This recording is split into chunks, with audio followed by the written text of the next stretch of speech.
Mantra 1. Ishavasham idam sarvam yatkinja jagat yam jagat tena tyaktena punjita magridha kashas vidanam. Translation: everything animate or inanimate that is within the universe is controlled and owned by the Lord.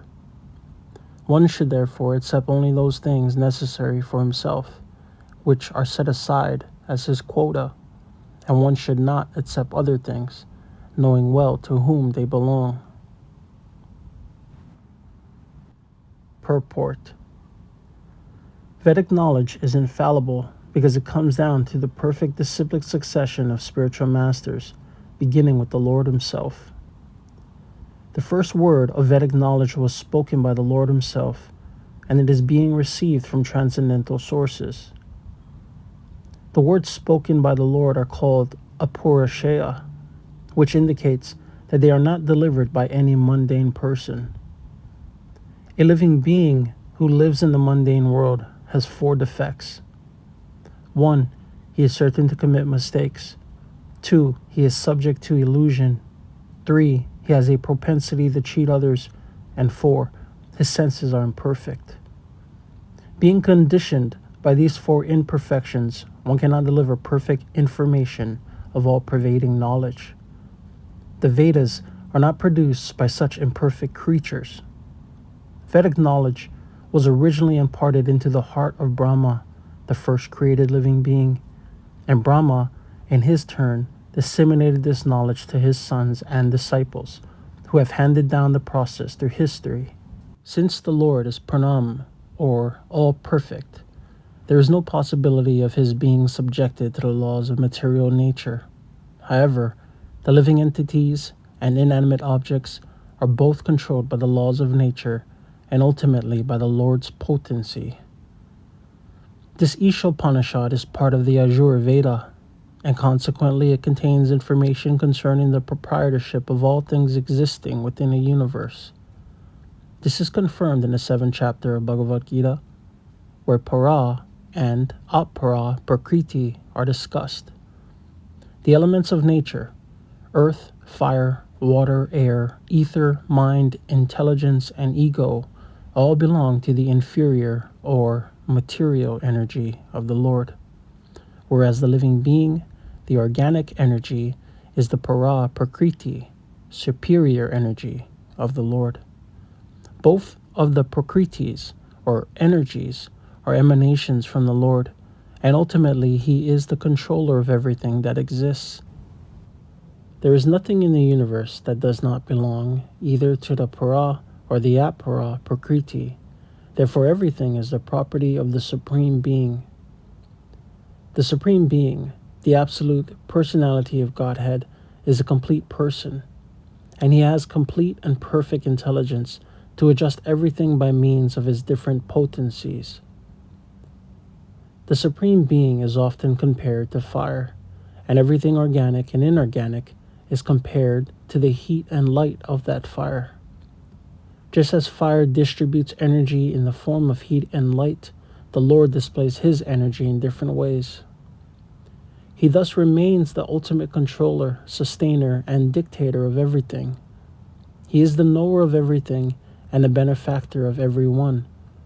He is full of all inconceivable potencies: power, wealth, fame, beauty, knowledge, and renunciation. One should therefore be intelligent enough to know that but for the Lord, no one is a proprietor of anything. One should accept only those things that are set aside by the Lord as his quota. The cow, for instance, gives milk, but she does not drink that milk. She eats grass and grain, and her milk is designated as food for human beings. Such is the arrangement of the Lord, and we should be satisfied with those things that he has kindly set aside for us, and we should always consider to whom those things we possess actually belong.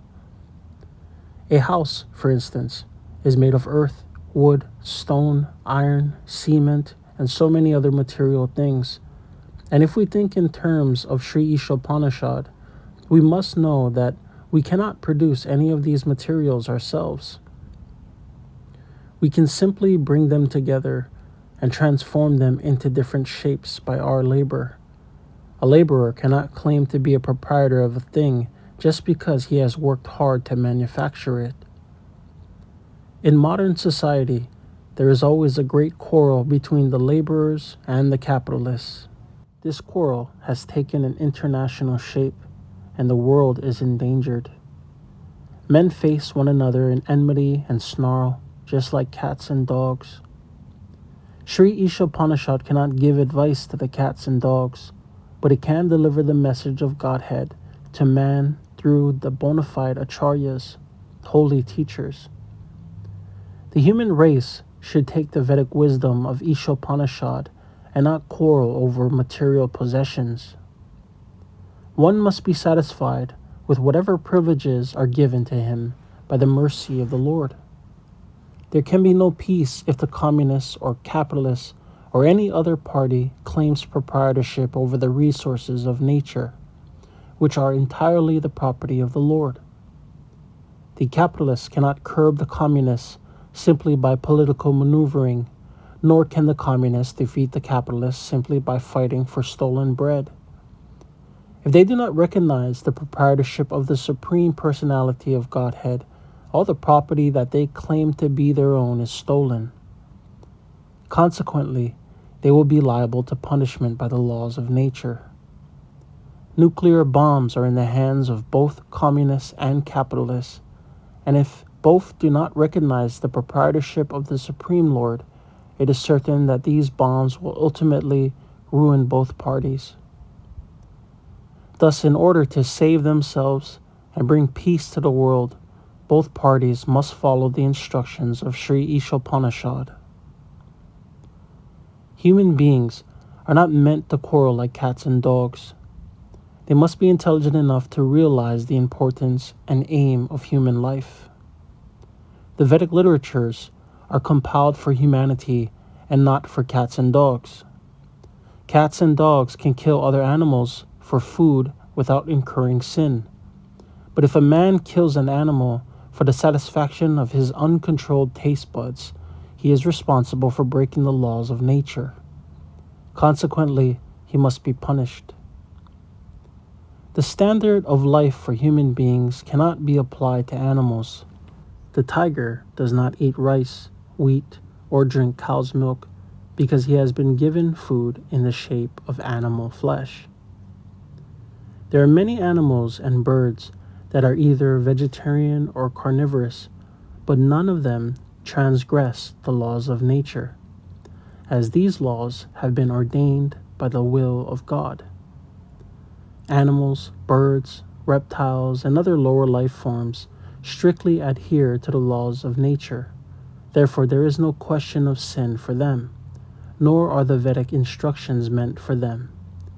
Human life alone is a life of responsibility. It is wrong to consider that simply by becoming a vegetarian one can avoid transgressing the laws of nature. Vegetables also have life. It is nature's law that one living being is meant to feed another. Thus, one should not be proud of being a strict vegetarian. The point is to recognize the Supreme Lord. Animals do not have developed consciousness by which to recognize the Lord, but a human being is sufficiently intelligent to take lessons from Vedic literatures and thereby know how the laws of nature are working and derive profit out of such knowledge. If a man neglects the instructions of the Vedic literatures, his life becomes very risky. A human being is therefore required to recognize the authority of the Supreme Lord. He must be a devotee of the Lord, offer everything to the Lord's service, and partake only of the remnants of food offered to the Lord. This will enable him to discharge his duty properly. In Bhagavad Gita, the Lord directly states that he accepts vegetarian food from the hands of a pure devotee. Therefore, a human being should not only become a strict vegetarian, but should also become a devotee of the Lord and offer the Lord all his food. Then only should one partake of prasadam, or mercy of God. A devotee who can act in this consciousness can properly discharge the duty of human life.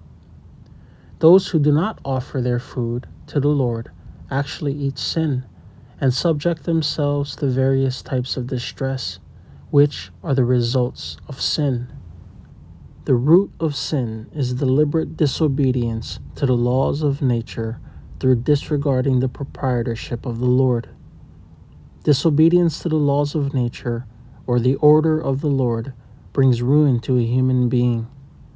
If one is sober, knows the laws of nature, and is not influenced by unnecessary attachment or aversion, he is sure to be recognized by the Lord, and he is sure to become eligible to go back to Godhead, back to the eternal home.